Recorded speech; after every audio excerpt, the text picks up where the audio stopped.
Yeah, so it seems like I had some audio issues through this whole thing, and no one can hear me speak, and that kind of bothers me a little bit. But you know, whatever. It's all good and fun. Well, what I'm talking about here is a pair of shoes that I was waiting on for a little over 3 months, and um, this year has not been the best for a person who had this whole hashtag road to 40, and you know but couldn't go to Europe this year, but I was determined to get these shoes. I think they're some of the best crafted shoe wear out there, especially for a bespoke shoemaker such as Stefano Bemer. And you know, I don't know, they're wonderful, and I think I'm getting ready to open them. And if you hear me, I like to open it from the bottom. It's easier because you want to slide the box out. I don't want to pull it out. I want to slide it out. And yeah, that is what the shoes come in. And as you see, it's a nice wooden box. Um, Very fancy. This is something you expect when you're spending a few $1,000s on a pair of shoes. You should expect some type of luxury, and I think they're definitely one step above or whatnot.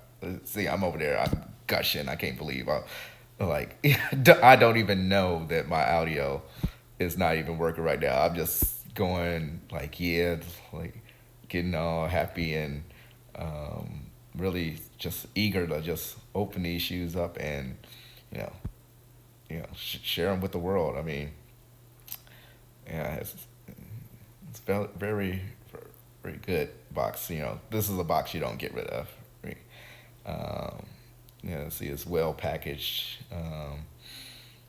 Something that when you spend a good deal of money, what you should be expecting is some level of attention to detail that you don't see anywhere else. So like they provide shoe polish for them, and I'm gonna show us a dauber. Yeah, so easy to polish my shoes. Extra shoestrings.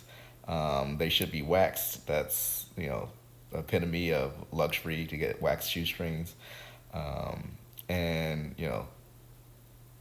I love the shoe bags. It's not that like cotton. So a lot of stores give you a good case of shoe bags, but these are just a step above. And there's other places that do that, like George Cleverly. I have some George Cleverly shoes. They're probably considered the best bespoke shoemakers, but uh, those these I fell in love with them when I first saw them out there in the world. Just amazing shoe. Um, and like I said, craftsmanship is bar none. So I think they're out there for everyone to see. Um, as I said, these are Stefano Bemer's. Um, and normally through this type of process, um, you can you will usually have to either go to the shoemaker or they come to you. They do like tours, and oh, look at that sole. That sole is just sorry, I lost train of thought. But you usually have to go to them. They do a fitting visit, and then there'll be a second fitting to see if they made the right adjustments. If they did, or they have to make a few adjustments, which is usually fine. Um, you right there, you just go and they start making crafting your shoes. Now they're actually pretty quick. A lot of, especially if you're new to them, they usually take, um, 6 months, 18 months, a year. So it is not normal for a bespoke shoemaker to really turn it around fast. And uh, I don't know it's the speed and quality they use, but they're they're just awesome. And they're actually a little they're cheaper than like some British bespoke shoemakers who, your first pair might cost you 5 grand, and these are around half of that. So it's definitely something. Now, these are now I think I've talked about the construction of the shoe, but those are 1786 replica Russian reindeer leather shoes. They're not um, exact Russian reindeer, but they're Russian reindeer replicas in a nice Oxford Adelaide, and the leather is Arlington calf leather. The color, of course, is Russian reindeer, but it's kind of walnut. Um, and oh yeah, so right now I'm talking about a spade waist, right? So your sole, one of the most sought after looks is to have your sole resemble like basically a spade. So I'm going into that about um, the spade design and how it's aesthetically pleasing. Most of them are usually around. Talking about there's fudge um, wedging around the shoes so they can define where they're gonna sew. Now these are hand welted shoes, so to be hand welted, that's bespoke class. That's finer. That's a artist putting your shoe together. Oh, and look at the heel. Like the heel like sits right underneath. Like it's really tight, and actually the leather soles are very well constructed, and that beveled waist, it almost looks like a violin, like how it comes in, and it might be only aesthetic, but it's so beautiful that it's hard to really say anything um, less about just that whole artisan design or whatnot. I think right now I was kind of you know oogling over some of the look, and oh, something I did mention, and I don't know if you saw it because I think I missed that part.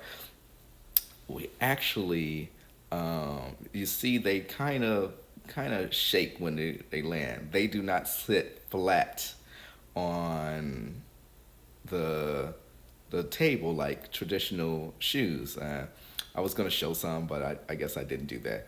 Um, but normally, if you buy a normal ready to wear shoe, it's gonna lay flat on the table on the ground.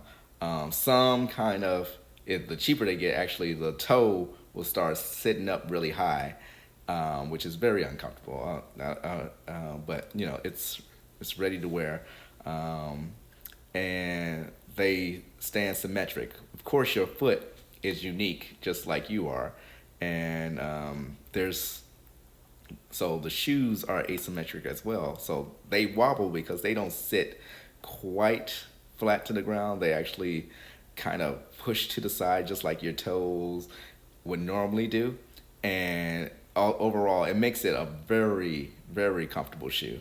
I think right now I'm up here going to look, and I was about to stop the video, and then I noticed, like, doing a live video, that people are complaining that I not have no sound. This is why you don't, do this by yourself, because at least you figured this out. But since I didn't know that, here we are, me recording over this, and I like right now I'm gasping because I'm like I've been talking this whole time, And somebody said to bring them closer up.